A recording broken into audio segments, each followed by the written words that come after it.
Hi friends, আমার চ্যানেলে সবাইকে ওয়েলকাম জানাচ্ছি। আজকে আমি এগ নুডল তৈরি করে দেখাবো।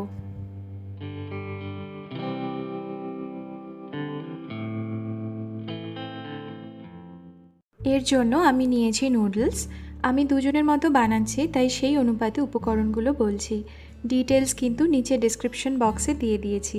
এর সাথে নিয়েছি 3টে ডিম, স্লাইস করে কাটা পেঁয়াজ, কাঁচা লঙ্কা, কুচনো রসুন, রেড ক্যাপসিকাম, গ্রিন ক্যাপসিকাম, গাজর জুলিয়ান কাট করা আছে, মানে স্লাইস করে কাটা।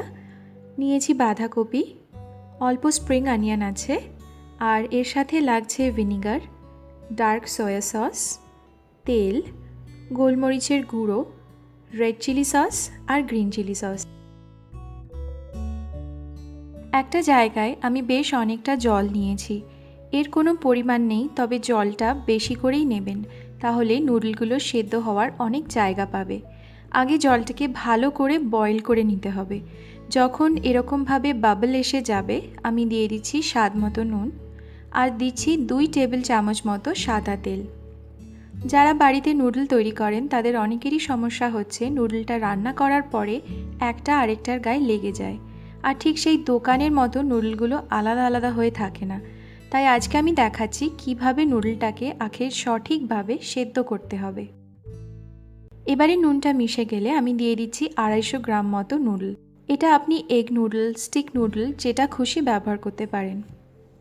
প্যাকেটের গায়ে নুডল সেদ্ধ করার ইনস্ট্রাকশন এমনিতে দেওয়াই থাকে, সেটা একবার দেখে নেবেন। তবে মোটামুটি সব নুডলই বেশিক্ষণ ধরে সেদ্ধ করার প্রয়োজন পড়ে না। 2 থেকে 3 মিনিট এরকম ফুটন্ত গরম জলে রাখলেই দেখবেন নুডল সেদ্ধ হয়ে গেছে। আমি কাছ থেকে দেখিয়ে দিচ্ছি। দেখুন, এরকম ইজিলি ছেড়ে আসবে, কিন্তু ভেতরের লেয়ারটায় একটা কাঁচা ভাব এখনও আছে।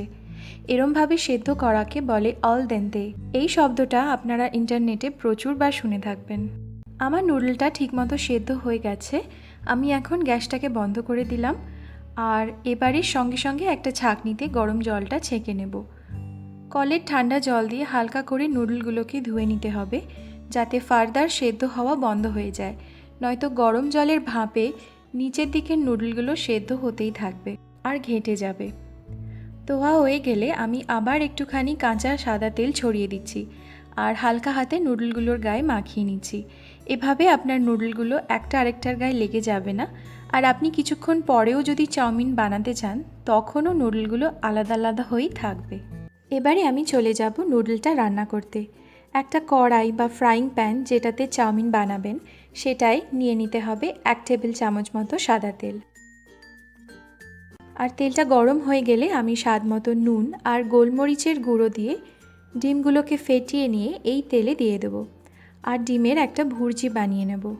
এটা পরেও করা যায়, কিন্তু আমি আগেই ডিমটা বানিয়ে রাখছি, কারণ যদি আপনারা ভেজিটেবল চাউমিন বানাতে চান তাহলে এই স্টেপটা করতে হবে না। বাকি স্টেপগুলো কিন্তু একই থাকবে। ডিমটাকে তুলে নিয়ে আমি এখন সেই একই কড়াইতে দিয়ে দিচ্ছি 3 টেবিল চামচ মতো সাদা তেল। তেলটা ভালোভাবে গরম হয়ে গেলে দিয়ে দেবো রসুন কুচি আর স্লাইস করে কাটা কাঁচা লঙ্কা। বাড়িতে ছোট বাচ্চারা খেলে পরে কাঁচা লঙ্কাটা একটু বুঝে দেবেন। 1-2 মিনিট ভেজে নিয়েই আমি সবজিগুলোকে একে একে দিয়ে দেবো। দিচ্ছি গাজর, বাঁধাকপি আর পেঁয়াজটা দিয়ে দিলাম।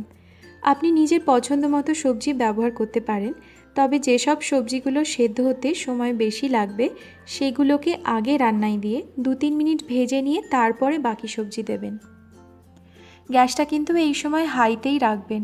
চাইনিজ রান্না সব সময় হাই ফ্লেমে আর তাড়াতাড়ি রান্না করতে হয়, তাতে সবজি বেশি সেদ্ধ হয়ে যায় না আর খাবার সময় হালকা একটা কাঁচা ভাব পাওয়া যায়, যেটা চাইনিজ রান্নার বৈশিষ্ট্য।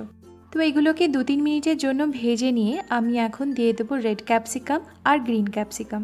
তার সাথে দিচ্ছি স্বাদ মতো নুন, 1/2 টিস্পুন গোলমরিচের গুঁড়ো দিয়ে দিলাম, আর ভালোভাবে সব মিক্স করে নিয়ে আরও 2-3 মিনিটের জন্য রান্না করে নেব।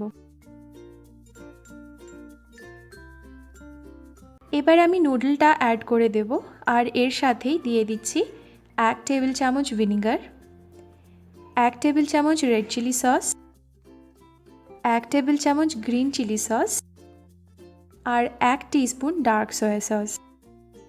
এবারে আমি গ্যাসের ফ্লেমটাকে হাইতে রেখেই সব কিছু ভালোভাবে মিশিয়ে নিচ্ছি। আপনারা চাইলে 2 চামচের সাহায্যেও মেশাতে পারেন, তাতে নুডলটা ঘেঁটে যাবার চান্স থাকে না। ভেজ চাউমিন বানালে রান্না এখানেই শেষ করতে পারেন, তবে এগ নুডলের জন্য এবারে আমি ডিমের ভুর্জিটা যেটা বানিয়ে রেখেছিলাম সেটা দিয়ে দিলাম আর আবার মিশিয়ে নেব। একদম লাস্টে আমি একটুখানি স্প্রিং অনিয়ন ছড়িয়ে দিচ্ছি আর এবারে গ্যাস থেকে নামিয়ে সার্ভ করব। আমাদের মজাদার এগ নুডল তৈরি হয়ে গেল। এবার আপনার পছন্দ মতো টমেটো কেচাপ ছড়িয়ে নিয়ে গরম গরম সার্ভ করতে পারেন। আশা করছি আজকের রেসিপিটা আপনাদের ভালো লেগেছে। যারা এখনও সাবস্ক্রাইব করেননি তারা প্লিজ আমার চ্যানেলে সাবস্ক্রাইব করতে ভুলবেন না আর সাথের বেল আইকনটায় ক্লিক করে দেবেন, যাতে আমি কোনো নতুন ভিডিও আপলোড করলে আপনারা নোটিফিকেশানে পেয়ে যান। আজকের মতো তাহলে এখানেই শেষ করছি। সবাই ভালো থাকবেন। বাই।